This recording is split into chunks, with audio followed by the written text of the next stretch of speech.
వెళ్ళి సముద్ర తీరమున కూర్చుండెను. బహు జన సమూహములు తన యొద్దకు కూడి వచ్చినందున ఆయన దోణి ఎక్కి కూర్చుండెను. ఆ జనులందరూ ధరిని నిలిచి ఉండగా ఆయన వారిని చూచి చాలా సంగతులను ఉపమాన రీతిగా బోధించెను. దేవునికి స్తోత్రం కలుగునుగా. హల్లెలూయా. యేసుక్రీస్తు ప్రభువారు ఎక్కువగా ఆయన వచ్చిన దగ్గర నుంచి ఆయన పని ఏంటంటే సువార్తను ప్రకటించుట. యేసు ప్రభువారు ఎందుకు లోకానికి వచ్చారు అని అడిగితే సువార్తను ప్రకటించడానికి. బైబిల్ ఏం చెప్తుందంటే పాపులను రక్షించుటకు క్రీస్తు యేసు ఈ లోకమునకు వచ్చెను అనే మాట నమ్మదగినది. రెండవది పూర్ణముగా అంగీకారానికి యోగ్యమైనదై ఉన్నది అని చెప్తా ఉంది. దేవునికి స్తోత్రం. మరొక మాట చూస్తే నశించిన దానిని వెదకి రక్షించడానికి యేసు ప్రభువారు ఈ లోకానికి వచ్చారు. ఓకే, దేవునికి స్తోత్రం. అంటే నశించిన దానిని వెదకి రక్షించడానికి వచ్చిన, పాపులను రక్షించడానికి వచ్చిన. దేవునికి స్తోత్రం. పాపులు ఎలా రక్షింపబడ్డారు అని మనం చూసినట్లయితే సువార్త ద్వారా. దేవునికి స్తోత్రం. హల్లెలూయా. అంటే ఎవరైనా రక్షణ పొందాలి అంటే రక్షణ పొందిన వాళ్ళందరూ కూడా ఎలా రక్షణ పొందారు? వినుట ద్వారా. వినుట ద్వారా విశ్వాసము కలిగెను. వినుట క్రీస్తుని గురించిన మాట వలన కలుగును. అంటే మొట్టమొదట వినాలి. ఈరోజు చాలా మంది వినడానికి ఆసక్తి చూపించట్లేదు, మాట్లాడడానికి ఆసక్తి చూపిస్తా ఉన్నారు. కానీ వినుట వలన విశ్వాసము కలుగును అన్నాడు. ఎక్కడ? రోమీయులకు రాసిన పత్రిక 10వ అధ్యాయం 17వ వచనంలో వినుట వలన విశ్వాసము కలుగును. వినుట క్రీస్తు గురించిన మాట వలన కలుగును. దేవునికి స్తోత్రం. కనుక యేసు ప్రభువారు చెప్పే మాటలు అలా ప్రజలు వింటూ ఉండేవారు. యేసు ప్రభువారు కూడా వినేవాడే. దేవునికి స్తోత్రం. ప్రతిసారి కూడా ఆయన తండ్రి చిత్తము కోసం కనిపెడుతూ ఉండేవాడు. ఆయన ఏం చెప్పారో అది మాత్రమే యేసు ప్రభు చేశారు తప్ప యేసు ప్రభు సొంతంగా ఏది కూడా చేయలేదు. నేను నా తండ్రి చిత్తము నెరవేర్చడానికి వచ్చాను అనే మాట యేసు ప్రభువారు ఎక్కువగా చెప్పారు. దేవునికి స్తోత్రం. హల్లెలూయా. హల్లెలూయా. కనుక యేసు ప్రభువారు మనకి కూడా ఆయన చెప్తున్నాడు, వినుట వలన విశ్వాసం కలుగుతుంది, మొట్టమొదట వినండి అని చెప్పాడు. దేవునికి స్తోత్రం. హల్లెలూయా. కనుక మనం చేయాల్సిన ఒక చిన్న పని ఏంటంటే దేవుని వాక్యం ప్రకటించేటప్పుడు, సువార్తకు వెళ్ళినప్పుడు గాని, మనం ఎక్కడికైనా వెళ్ళినప్పుడు గాని, ఎవరికైనా ఏదైనా చెప్పాలి అనుకున్నప్పుడు ముందు మనసులో మనం ప్రార్థించాలి. ప్రభువా, నీ మాటలు చెప్తా ఉన్నాను, దయతో వారికి అర్థమవునట్లుగా, వారు వినున్నట్లుగా సహాయం చేయండి. హల్లెలూయా. ప్రకటనకర్త కూడా ఒక మాట చెప్పాడు, చెవి గలవాడు వినుగాక అని.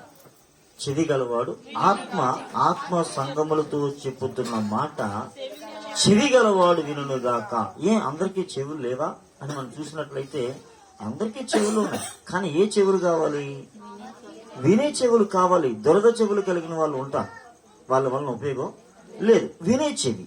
కనుక ఎవరైతే ఆ మాటలు వింటారో వారి జీవితంలో అద్భుతం జరుగుతుంది. రెండవది, వినడం ఒక ఎత్తు అయితే విన్నదానిని ఆచరణ చేయడం మరొక ఎత్తు. మొట్టమొదటి ఏం చేయాలి? వినాలి. రెండవది విన్నదాన్ని అనుసరించాలి. ఏదైతే చెప్పారో దాన్ని ఆచరించాలి. అప్పుడు మన జీవితంలో అద్భుతం జరుగుతుంది. దేవునికి స్తోత్రం. కనుక యేసు ప్రభువారు ఎప్పుడు కూడా సముద్ర తీర ప్రాంతములలో, కొండ మీద, మరి ఎందుకు ఈ స్థలం ఎన్నుకున్నారంటే, నేను అనుకుంటాను ఆ సముద్ర కొట్టిన ఆ దినాల్లో బీచ్ తినడం కంటే ఏముండవు. ఎవరుంటారు అక్కడ? స్తోత్రం. చేపలు పట్టుకునే వాళ్ళు, బాధల్లో ఉన్నవారు, సమస్యల్లో ఉన్నవారు, అంటే కూలి పని చేసుకునే వాళ్ళే ఉంటారు ఎక్కువ. దేవునికి స్తోత్రం. హల్లెలూయా. అంటే ఇప్పుడు సువార్త ఎవరికి అవసరం? వాళ్ళకే అవసరం. బాధల్లో ఉన్నవారికి, సమస్యల్లో ఉన్నవారికి సువార్త అవసరం. అయితే ఈరోజు ధనవంతులకు కూడా బాధలు ఉన్నాయి. ధనవంతులకు కూడా ఆనాడు కేవలము పేదవారికి మాత్రమే బాధలు ఉన్నాయి అనుకుంటే, ఈరోజు ధనవంతులకి కూడా బాధలు ఉన్నాయి. వారి జీవితంలో నెమ్మది గాని, శాంతి గాని, సమాధానం కానీ, ధీమా గాని లేని కుటుంబాలు చాలా కుటుంబాలు ఉన్నాయి. దినదినము భయంతో, ఏదో ఒక సమస్యతోటి నా బ్రతికి ఇంతేనా అనుకుంటే కుటుంబాలు, పెద్ద పెద్ద కుటుంబాలు, చాలా కుటుంబాలు, నిస్సహాయమైన స్థితిలో ఉన్న కుటుంబాలు చాలా ఉన్నాయి. దేవునికి స్తోత్రం. హల్లెలూయా. మరి ఆ కుటుంబంలో ఉన్న పరిస్థితులు ఎవరు చక్కదిద్దగలరు, ఎవరు వారికి సహాయం చేస్తారు అనేది ఆలోచన చేస్తే ఈ ప్రపంచంలో ఎవరు వారికి సహాయం చేయలేరు. కానీ వారికి సహాయం చేయగలిగింది ఏదైనా ఉంది అంటే అది ఒక సువార్త మాత్రమే. దేవునికి స్తోత్రం. ఇదివరకు నేను ఒక మాట చెప్పాను, మరలా నేను జ్ఞాపకం చేస్తాను. ఒక తండ్రి కొడుకులు కరపత్రాలు పంచుతా ఉన్నారు. సాయంకాలం అయిపోయింది, చీకటి పడిపోతా ఉంది, వర్షం పడతా ఉంది, కరపత్రాలు అయిపోయింది, ఇంక ఒకే ఒకటి మిగిలింది. అప్పుడు పట్టుకుని ఉంటున్నాడు కొడుకు. తండ్రి అన్నాడు, నాన్న ఆ ఎదురుగుండా ఇంట్లో ఈ కరపత్రం ఇచ్చి వచ్చారు అని చెప్పి. చినుకులు పడతా ఉన్నాయి. కానీ కొడుకు ఏం చేశాడంటే గబగబా ఇంటికి వెళ్ళి తలుపు కొట్టేసరికి అక్కడ పరిస్థితి ఏమిటంటే ఆ ఇంటి ఇల్లాలు ఊరేసుకోవడానికి రెడీగా తాడేది కట్టేసుకున్నాడు. ఆవిడకి అన్నీ ఉన్నాయి, ఆవిడ ప్రేమించేవారు లేరు. అన్నీ ఉన్నాయి, ఆదరించేవారు లేరు. అన్నీ ఉన్నాయి, ఆమె జీవితంలో నెమ్మది అనేది లేదు. కనుక ఆవిడ ఎందుకు చనిపోవాలి అనుకుందంటే నేను ఎందుకు బ్రతకాలి అని ఆలోచన వచ్చింది.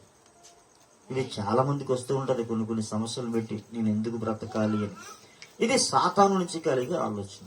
వాడు చెప్తాడు, ఎవరి కోసం బ్రతుకుతున్నావు, చనిపో అని చెప్తా ఉంటాడు. నీకు ఇన్ని సమస్యలు ఉన్నాయి కదా, ఎవరు నేను బయటకు తీస్తారు, చచ్చిపో అని చెప్తూ ఉంటాడు. అది సాతాను ఆ విధంగా ప్రోత్సహిస్తున్నట్టుగా అందరికీ తెలియదు. అలా కొన్ని కుటుంబాలు, చనిపోయిన కుటుంబాలు చాలా ఉన్నాయి. దేవుని స్తోత్రం. తాత్కాలికమైన ఉద్రేకంతో బిడ్డను చెప్పేసి తల్లి కూడా చచ్చిపోయిన దినాలు అనేకమైనవి ఉన్నాయి మన రాజమండ్రి, గోదావరిలో. దేవునికి స్తోత్రం. పెద్దగా కారణాలు ఏమీ కనబడవు, పెద్దగా అప్పులు ఉన్నట్టు కానీ సమస్యలు ఉన్నట్టు కనబడదు. తర్వాత సాక్ష్యం చెప్తారు, మేము ఎప్పుడు కూడా వాళ్ళ ఇంట్లో చనిపోయే పరిస్థితి ఉన్నట్టుగా మేము ఎప్పుడు చూడలేదండి, వాళ్ళు ఇప్పుడు బాగానే ఉండేవారు అన్నా వింటూ ఉంటాం. మరి ఎందుకు అలా చనిపోయారంటే ఏదో ఒక శోధన వారిని వెంబడిస్తూ ఉంది. కొన్నిసార్లు అన్ని ఉండేప్పటికీ కూడా ఏమైపోతున్నాం, ఒంటరి వారి అయిపోతూ ఉంటాం. జాగ్రత్తగా అర్థం చేసుకుంటాం. హల్లెలూయా. మనుషులు కలుస్తారు కానీ మనసులు కలవరు. మనుషులు కలుస్తారు కానీ మనసులు కలవరు. దేవునికి స్తోత్రం. హల్లెలూయా. కారణం ఏంటంటే ఎవరి స్వార్థం వారికి ఉంది, ఎవరి బుద్ధి వారికి ఉంటాం. దైవిక ప్రేమ కలిగిన వారిలో ఉన్న సంతోషం మిగిలిన వారిలో ఉండదు. దేవునికి స్తోత్రం చెప్పు. హల్లెలూయా, హల్లెలూయా. సరే, ఇటువంటి జీవితాలన్నీ కూడా బాగుపడాలి అంటే ఏం చేయాలి అని అడిగితే ఒకే ఒకటి, వారికి సువార్త అందినట్లయితే వారి జీవితాలు అద్భుతంగా మనసుపడతాయి. దానికి కారణం మనం చేసే ప్రార్థన కూడా. దేవుని స్తోత్రం. ఇప్పుడు ఈ కరపత్రం తీసుకుని వెళ్ళి ఆ కరపత్రం ఇవ్వడానికి తలుపు తట్టినప్పుడు ఆ ఇల్లాలు మంచం మీదకి ఎక్కిందట. కానీ ఎందుకో ఆ తలుపు తీయాలి అని ఆమెకి మనసు కలిగి తలుపు తీసింది. తలుపు తీసి వచ్చినప్పుడు అబ్బాయి నుంచొని ఆంటీ అని కరపత్రం ఇచ్చాడు. అందులో ఉన్న మాట ఏమిటని చూస్తే, యేసు ప్రభు నిన్ను ప్రేమిస్తున్నారు. ఇంకేం లేదు, హెడ్డింగ్, యేసు నిన్ను ప్రేమిస్తున్నారు. ఆమె ఆశ్చర్యపోయింది. అసలు నన్ను ప్రేమించే వాళ్ళు ఉన్నారా? ఎంతవరకు అందరూ నన్ను ద్వేషించేవారే కానీ నన్ను ప్రేమించే వాళ్ళు కూడా ఉన్నారా అనే ఆలోచన ఆమెకు కలిగి ఆ కరపత్రం పూర్తిగా చదివిందాన్ని. ఆమెకు ఊరట కలిగింది. దేవునికి స్తోత్రం. హల్లెలూయా. ఎప్పుడైతే ఆమె చనిపోవాలి అని నిర్ణయించుకుందో ఆ నిర్ణయం ఆ రోజే వెనక్కి తీసుకొని అసలు ఎవరు యేసు అని చెప్పి ఆమె అన్వేషించి చివరికి ఒక మంచి భక్తురాలుగా, ఒక సువార్థికురాలుగా ఆమె జీవించి చనిపోవడం అనేది జరిగింది. దేవునికి స్తోత్రం కలిగింది. హల్లెలూయా. అద్భుతాలు. ఇలా ఎన్నో కుటుంబాలు యేసుక్రీస్తు ప్రభువారు ఆదరించారు. ఎట్లాగా అంటే సువార్త వినుట ద్వారా. కనుక యేసు ప్రభువారు ఎక్కువగా చేసే పని ఏంటంటే సువార్తను ప్రకటించడమే యేసు ప్రభువారు చేసే పని. ఎక్కడ ఎక్కువగా ప్రకటించారు ఆయన చూసినట్లయితే ఆయన సముద్ర తీరమును ఎక్కువగా సువార్త ప్రకటించారు. దేవునికి స్తోత్రం. సరస్సు తీరములు అంటాడు, సముద్ర తీరములు అంటాడు, కొండ మీద ప్రసంగము అంటాడు. దేవునికి స్తోత్రం. ఆయన ప్రార్థన చూస్తే తోటల్లో ఎక్కువ ప్రార్థన జరుగుతూ ఉంది. నిర్మానుష్యమైన ప్రదేశాలు. దేవునికి స్తోత్రం. అందరూ ఉండి అలజడి కలిగిన స్థలాలు కాదు, నిర్మానుష్యమైన ప్రదేశాలలో. హల్లెలూయా. నిజంగా ఆనాటి ప్రజలు ఎంత భయంకరంగా ఉండేవారు అని మనం చూసినట్లయితే బైబిల్ గ్రంథంలో ఒక మాట మనం చూద్దాం. మత్తయి సువార్త 4వ అధ్యాయము 12వ వచనం ఒకసారి మనం చదువుదాం. 16వ వచనం చదువుదాం. నజరేతు విడిచి జెబులోను నప్తాలియను దేశముల ప్రాంతములలో సముద్ర తీరమందలి కపెర్నహూమునకు వచ్చి కాపురముండెను. జెబులూను దేశమును, నప్తాలి దేశమును, యొర్దానుకు ఆవలి ఉన్న సముద్ర తీరమున అన్యజనులు నివసించు గలిలయు, చీకటిలో కూర్చుండిన ప్రజలను గొప్ప వెలుగు చూచిరి. మరణ ప్రదేశంలోను మరణ ఛాయలో కూర్చుండిన వారికి వెలుగు ఉదయించెను అని యెషయా ద్వారా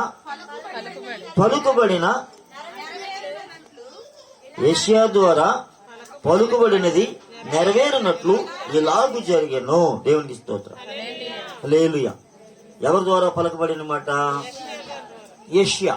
యెషయా ఎప్పుడు పలికాడు? యేసు ప్రభు వారు భూమి మీదకి రావడానికి 750 సంవత్సరాల ముందు యెషయా జీవించాడు. యెషయా జీవించిన కాలంలో యెషయా చెప్పిన మాట ఏంటంటే, జెబులూను నప్తాలి, ఏమన్నాడు? జెబులూను నప్తాలి, యొర్దాను ఆవల ఉన్న సముద్రము తీరమున అన్యజనులు నివసించు గలిలయు, చీకటిలో కూర్చున్న ప్రజలను గొప్ప వెలుగు చూస్తారు అని చెప్పాడు. అంటే ఆ ప్రజలు ఏమిటముంది? చీకటిలో ఉన్నారు. చీకటి దేనికి సాదృశ్యం? చీకటి అంటే లైట్ లేకపోవడం కాదు, పాపానికి సాదృశ్యం. ప్రజలు పాపంలో ఉన్నారు. వారి జీవితంలో నెమ్మది కానీ, శాంతి కానీ, సమాధానం కానీ లేదు. హల్లెలూయా, హల్లెలూయా.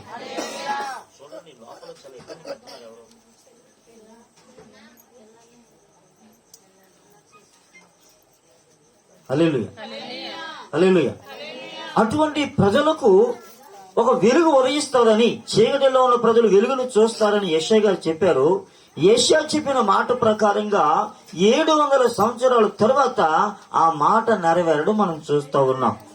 యేసుక్రీస్తు ప్రభు అనే రక్షకుడు ఎప్పుడైతే భూమి మీదకి వచ్చారో, శరీరధారిగా వచ్చారో, ఆ యేసు ప్రభు వారు సువార్త ప్రకటించడం మొదలు పెట్టిన తర్వాత ఈ జెబులూను దేశము, నప్తాలి దేశము, యొర్దానుకు అవతల సముద్ర తీరమున అన్యజనులు నివసించి గలిలయను చీకటిలో కూర్చున్న ప్రజలు గొప్ప వెలుగు చూచారు. దేవునికి స్తోత్రం కలుగును గాక. అంటే అంతవరకు వారి జీవితంలో ఏం లేదు? వెలుగు లేదు.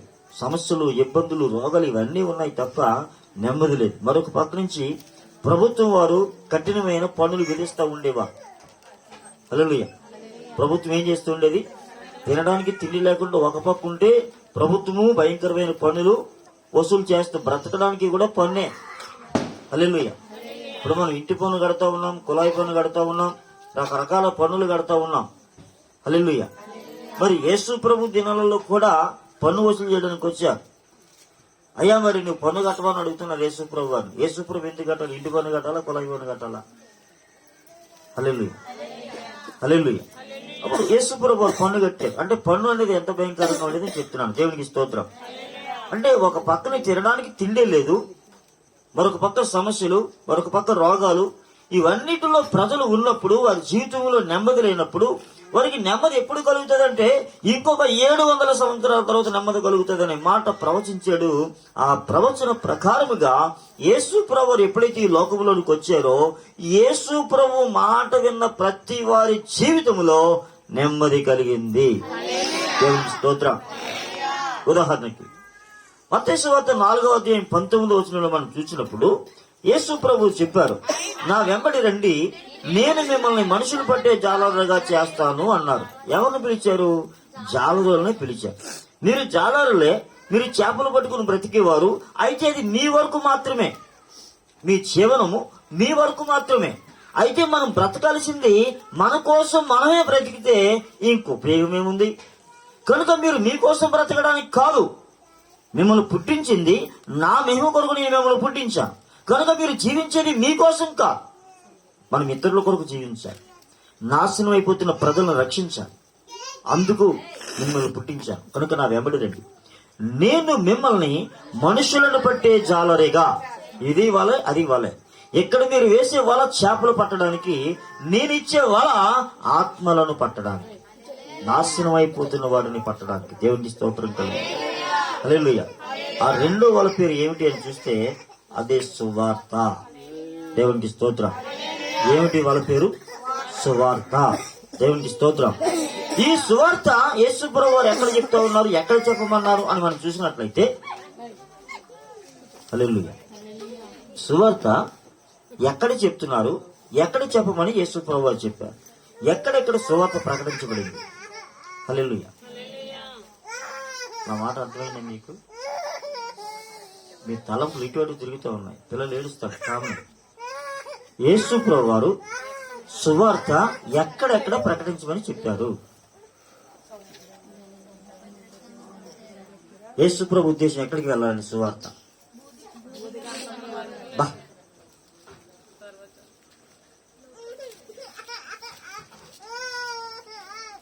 మారుమూల చీకటిలో ఉన్న ప్రజలు ఉన్నారు, వారికి వెలుగు కావాలి. ఈ రోజుకి కూడా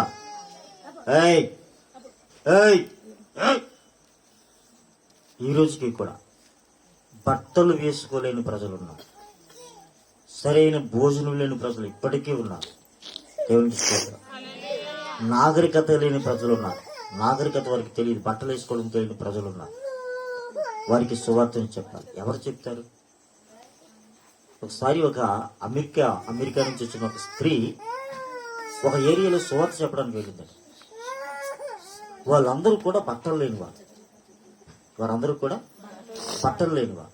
బట్టలు లేని వారి మధ్యకి ఈయన ఎలా వెళ్ళింది అని చూస్తే బట్టలు ఇప్పుకొని వెళ్ళిందండి. 19 సంవత్సరాలు వారి మధ్యలో ఉండటానికి. ఎన్ని సంవత్సరాలు? 19 సంవత్సరాల తర్వాత వారందరూ కూడా ఒక సంఘముగా ఏర్పడ్డారట. అంటే వారిని రక్షించడానికి ఆమె వారి వల్లే మారింది. వారి అలవాట్లు తెలుసుకుంది, వారి భాష నేర్చుకుంది, వారి కొరకు తన జీవితాన్నే పణముగా పెట్టింది. దేవునికి స్తోత్రం. సువార్త అనేది ఏదో 4 మాటలు నేర్చుకొని మైకొట్టుకొని చెప్పేది కాదు. దేవునికి స్తోత్రం. ఇతరులకు మన జీవితం మాదిరి చూపిస్తూ, అవతల వారి బాధలు మనం పంచుకుంటూ, అవతల వారికి మనం సహాయం చేస్తూ, మన దేవుని ప్రేమ ఏమిటో, మన దేవుని గొప్పతనం ఏమిటో ఇతరులకు తెలియచేయాలి. అది సువార్త. అది దేవుని బిడ్డల పని. అది దేవుని బిడ్డల యొక్క దేవుని బిడ్డలు అంటే యేసు ప్రభువును నమ్ముకున్న వారని కాదు. జాగ్రత్తగా అర్థం చేసుకోండి. దేవుని బిడ్డలు అంటే యేసు ప్రభువును నమ్ముకున్న వారని కాదు. ఏమిటి ఉపయోగం యేసు ప్రభువును నమ్ముకోవడం వలన? మనం యేసు ప్రభువును నమ్ముకోవడం వల్ల ఉపయోగం ఏమిటి చెప్పండి? యేసు ప్రభువును నమ్ముకోవడం వల్ల నాకు ఉపయోగం ఉందని చెప్పండి. ఎవరైనా యేసు ప్రభువును నమ్ముకోవడం వల్ల నాకు ఉపయోగం ఉందని చెప్పండి. ఎలా వస్తుంది? నమ్ముకుంటే రాదే. హల్లెలూయా. ఒకడు నన్ను ప్రేమించిన యెడల నా ఆజ్ఞని గైకొనవలెను, అప్పుడు నేను ఎక్కడుంటానో మీరు కూడా అక్కడ ఉండదని చెప్పాడు ఆయన. యేసుప్రభు నమ్ముకోవడం ఒక ఎత్తు. రెండవది, ఆయన చెప్పింది చెయ్యాలి. ఆయన చెప్పింది ఏమిటి? మీరు సర్వలోకానికి వెళ్లి సర్వ సృష్టికి సువార్తను ప్రకటించండి. ఈ పని మనం చేయకుండా మనమేదో దేవుని నమ్ముకున్నామని నేను ఉట్టుకట్టుకొని వెళ్ళిపోతున్నట్టు అది జరగని పని. దేవునికి స్తోత్రం. హల్లెలూయా. యేసు ప్రభు నమ్ముకొని బాప్తిసం తీసుకొని పేరు మారినంత మాత్రాన, వారిని ఒక పెట్టెలో పెట్టినంత మాత్రాన వారి పరలోకానికి వెళ్ళాలి. హల్లెలూయా. అందరికీ పెట్టెలో పెట్టే భాగ్యం ఉండదు. కొందరిని కాల్చేసిన వాళ్ళు ఉన్నారు. సువార్త ప్రకటిస్తున్న కారణం చేత నిర్దాక్షిణ్యంగా కాల్చివేసిన వాళ్ళు ఉన్నారు. అలా వారు కాలి బూడిదైపోయి వారు ఏ పెట్టెలు పెట్టలేదు. మరి వారి పరిస్థితి ఏంటి? హల్లెలూయా. కొందరిని సముద్రంలో పాడేశారు చేపలకు ఆహారంగా. చేపలు తినేసాయి. వారికి అంతిమ సంస్కారాలు ఏం జరగలేదు. చేపలు తినేసాయి. మరి వారి పరిస్థితి ఏంటి? హల్లెలూయా. ఇలా ఒక్కొక్కరు ఒక్కొక్క రకంగా చనిపోయారు ప్రభువు నమ్ముకొనే. వారిని ఎవరిని ఖననం చేయలేదు. మరి వారి పరిస్థితి ఏంటి? హల్లెలూయా. హల్లెలూయా. వాని క్రియలు వానిదైనమంటే వచ్చును అన్నాడు. మన క్రియలు ఎట్లా ఉన్నాయి? దేవునికి స్తోత్రం. యేసు ప్రభువును నమ్ముకున్నాం, సువార్తను ప్రకటిస్తూ ఉన్నాం, కానీ వ్యక్తిగతంగా ఎంతవరకు మనం ఇతరులకు మాదిరికరంగా ఉన్నాం అనేది ప్రాముఖ్యమైన ప్రశ్న. గట్టిగా స్తోత్రం చెప్తాం. ఇప్పుడు యేసు ప్రభు వారి సువార్తను ఎక్కడ ప్రకటిస్తా ఉన్నారంటే సముద్ర తీరములో ఇంటి నుంచి బయటికి వెళ్లి సముద్ర తీరములో ఆయన సువార్తను ప్రకటిస్తూ ఉన్నారు. దేవునికి స్తోత్రం. నిజంగా అద్భుతం ఏమిటంటే యేసు ప్రభు వారు ఎక్కడ ఉంటే అక్కడికి ప్రజలు వచ్చేవారండి. కాలినడకలు వచ్చేవారట, పరిగెట్టి వచ్చేవారట. వాహనాలు అంటే ఇప్పటిలాగా మోటార్ సైకిల్ ఏమి లేవు, పడవ ప్రయాణం.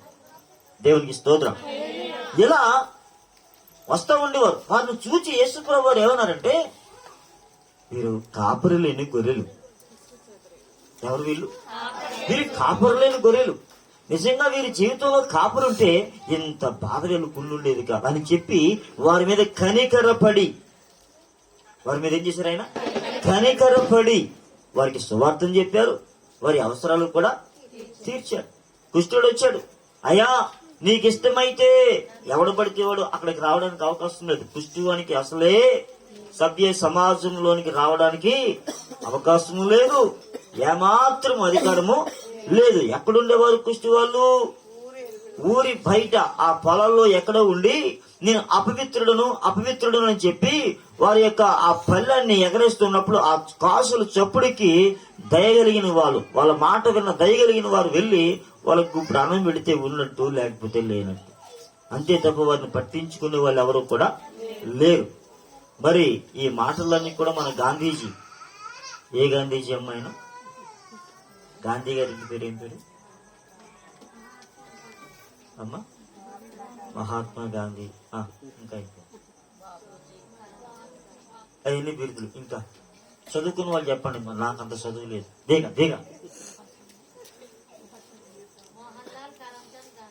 మోహన్ లాల్ కరమ్చంద్ గాంధీ. దేవునికి స్తోత్రం. ఈయన ఎంత చదువుకున్నాడమ్మా?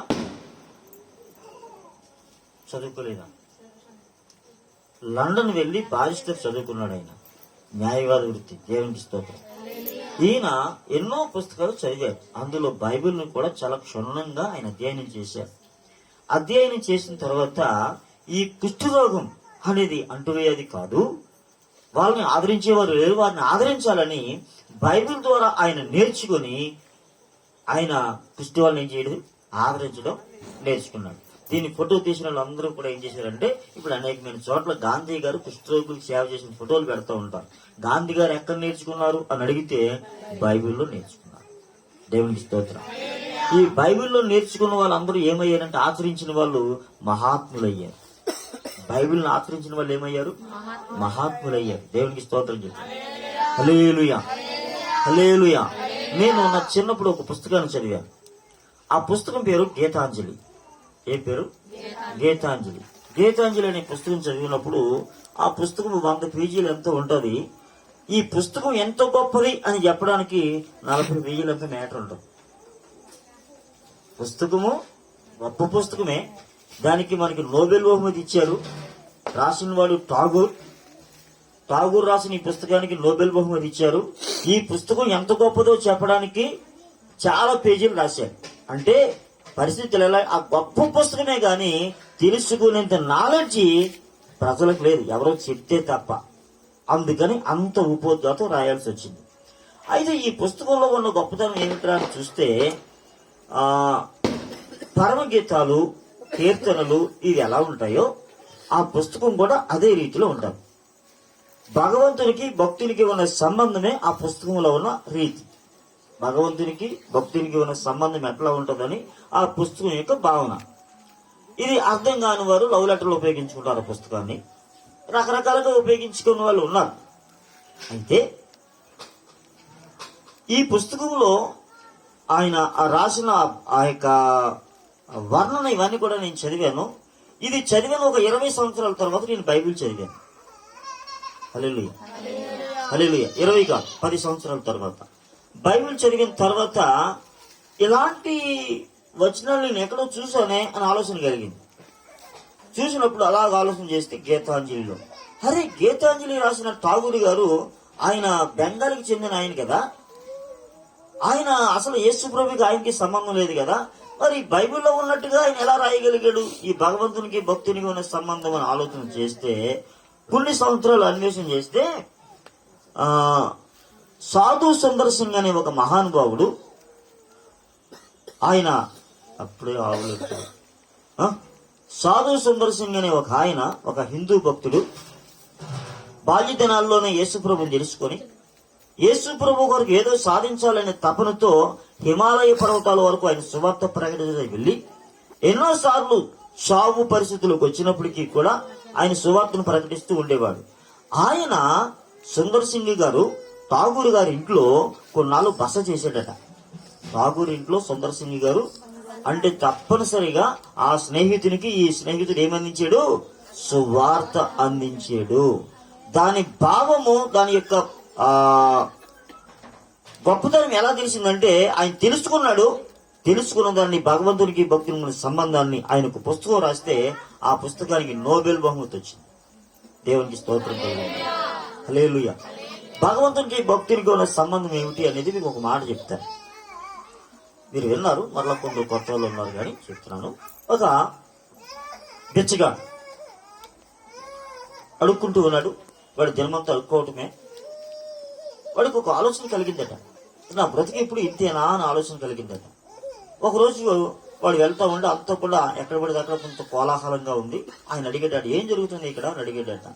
మన దేశాన్ని పరిపాలన చేసే మహారాజు గారు వస్తా ఉన్నారు, అందుకని ఇంత హడావుడిగా ఉంది అని చెప్పారట. అవునా, అయితే ఈ రోజు నా దరిద్రం తీరిపోయింది. మహారాజు గారు వచ్చిన తర్వాత, మహారాజా మీ పరిపాలనలో కూడా నాలాంటి అడుగు తినే వాళ్ళు ఉన్నారు, ఇది మీకు న్యాయం కాదు, నాకు న్యాయం చేయండి అడుగుదాం అనుకున్నాడట ఆయన. దేవునికి స్తోత్రం. సరే ఆయన నించున్నాడు. ఈ రథము సరాసరి వచ్చింది, బిచ్చగాడి పక్కన ఆగిందట. ఎక్కడ ఆగింది? బిచ్చగాడి పక్కన ఆగిందట. బిచ్చగాడి పక్కన ఆగినప్పుడు బిచ్చగాడిలో చూస్తే రాజు చేయి చెప్పాడు, నాకేమిస్తాడు. ఈ బిచ్చగాడికి ఏం అర్థం కాలే, నేనే అడుక్కునేవాడిని, ఈ రాజు నన్ను అడుక్కుంటా ఉన్నాడు, నాకంటే అడుగు తినేవాడయ్యాడు అని చెప్పి ఆ సంచిలో చెయ్యట్టి ఒక బియ్యపు గింజ కాదు, గింజ కాదు మొక్క తీసి ఇచ్చాడట. రాజు మహాప్రసాదంలోకి వెళ్ళిపోయాడట. వెళ్ళిపోయిన తర్వాత ఆలోచన చేస్తున్నాడట, ఏమిటి రాజు, ఇతను ఏదో అడుగుదాం అనుకున్నాను, నా దరిద్రం పోద్దు అనుకున్నాను, ఈయన ఎలా చేసాడేంటి అనుకొని ఆ సంతపేటలోకి వెళ్ళిపోయి ఆ సంచి అడుక్కున్న బియ్యమన్ని కూడా దులుపుకుని కొలుచుకోవడానికి దేనికో దులుపుకుంటే అందులో మెల్ల మెరుస్తూ ఒక బంగారుపు గింజ కనపడిందట. చప్పట్లు కూడా చేయండి.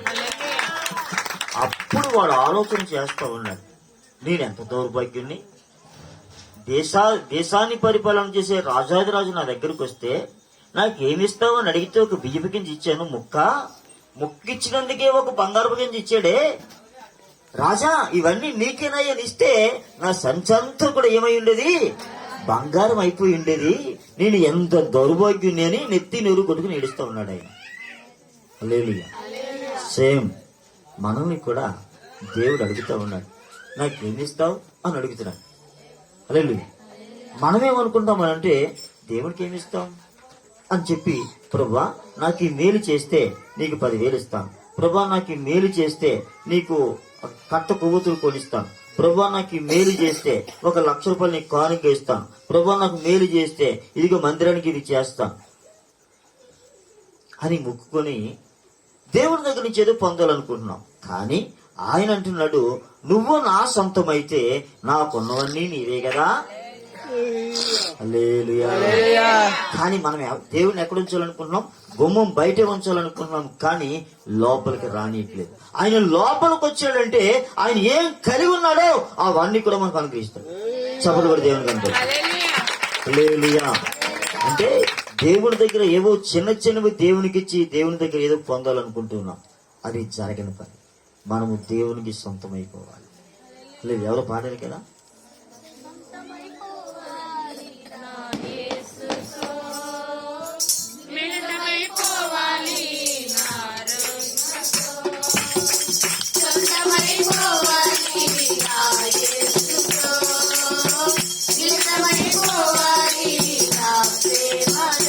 అవును, మిలితము, మీ లీ అలా లీ,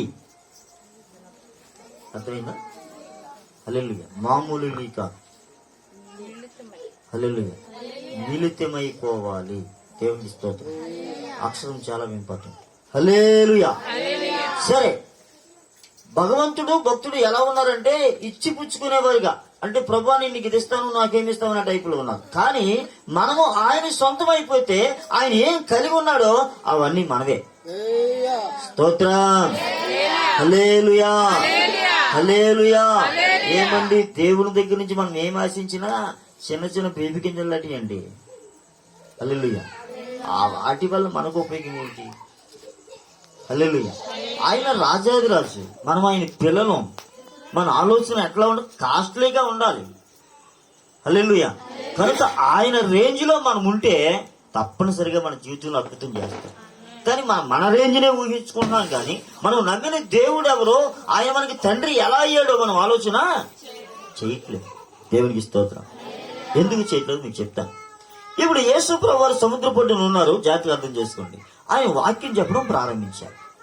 ఆయన వాక్యం చెప్పడం ప్రారంభిస్తూ ముందు చిన్న ఉపమానం చెప్పారు. ఆయన చదువుదామా? మీకు చెప్పిన రిఫరెన్స్.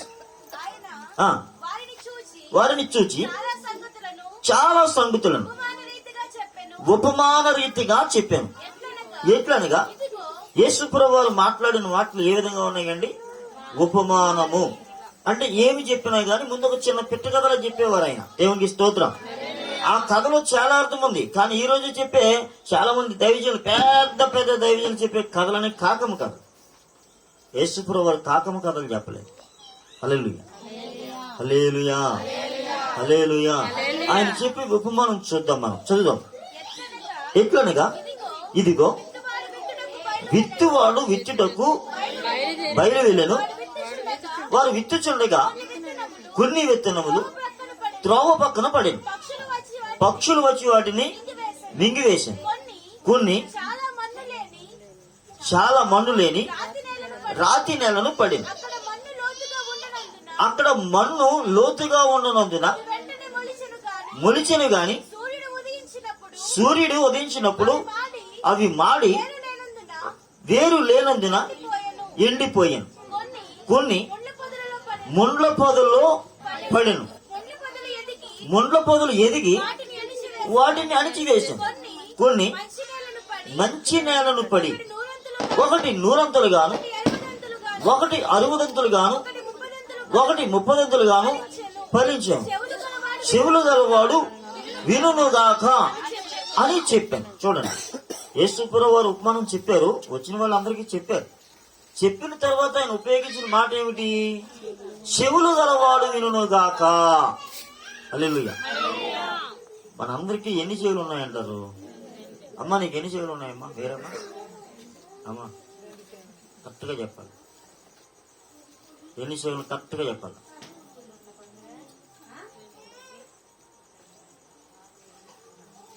ఎన్ని చెవులు ఉన్నాయి కరెక్ట్గా చెప్పాలి.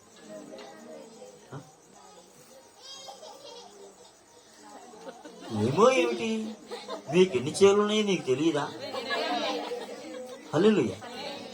ఎవరికైనా కానీ వినే చెవులు రకరకాలుగా ఉంటాయి. మన చెవులు ఎప్పుడు ఎక్కడ ఉంటాయంటే, ఫర్ ఎగ్జాంపుల్ చెప్తాం. ఫోన్ తెచ్చాం, అక్కడ పెట్టాం, చెయ్యాలా పెట్టాం, అదురికి కట్టేశాం. పాస్టర్ గారి పొట్టుడు తిడతాడని చెప్పి ఫోన్ కట్టేశాం. కట్టేయడం అంటే సైలెంట్ లో పెట్టేశాం. ఎలాగా? కొందరు భయభక్తి ఉన్న వారు సైలెంట్ లో పెడతారు, భయం ఉన్న వాళ్ళు, రెండు లేని వాళ్ళు అంటే సిగ్గు శరం అంటారు కదా, అలాగే భయభక్తి లేని వాళ్ళు అలా వదిలేస్తారు. నాకు ఫోన్ ఉందని అందరికీ తెలియాలని. మంచిది, దేవునికి స్తోత్రం. ఇప్పుడు ఫోన్ లేని వాళ్ళు ఎవరు లేరు. సరే, ఈ ఫోను ఇలా పెట్టి వాళ్ళ చూపు అంతా కూడా వాక్యం వింటానే ఉంటారు. చూపు దాని ఫోన్ మీద ఉంటుంది. ఫోన్ ఏమైనా వచ్చేస్తుందేమో, మా మీరేమైతే మా ఆయన ఫోన్ చేస్తాడేమో, నేను ఇక్కడ గొంతు చించుకొని నడుస్తూ ఉన్నాను కానీ మా ఆయన ఫోన్, మా అక్క ఫోన్, మా చెల్లి ఫోన్, మా తమ్ముడి ఫోన్, మా అబ్బాయి ఫోను, వీళ్ళ ఫోన్ తగలయ్యా అంటే ఫోన్ నేను చేయనివ్వట్లేదు, వాక్యం వినవట్లేదు. ఫోన్ రాలేదు కానీ వాక్యం వినట్లేదు. కొన్నిసార్లు ఫోన్ రాలేదు, టెన్షన్ పెరిగిపోయింది, బీపీ. చేస్తానని చెప్పాడు, ఏ కారణం నుంచి చేయలేదు, ఇంకా ఫోన్ రాలేదు, టెన్షన్, బీపీ వచ్చేస్తుంది. అలాగే నీకు షుగర్ కూడా వచ్చేస్తుంది. ఎందుకంటే దానివల్ల అన్ని అనార్థాలు ఉన్నాయి. బీపీ వల్లనే షుగర్, ఆలోచన వల్ల ఇవన్నీ కూడా. తినడం వల్ల కాదు, తిండి తినడం వల్ల కాదు, ఆలోచన విధానం. స్తోత్రం. టెన్షన్స్, హార్ట్ అటాక్ దేనికంటే టెన్షనే. హల్లెలూయా.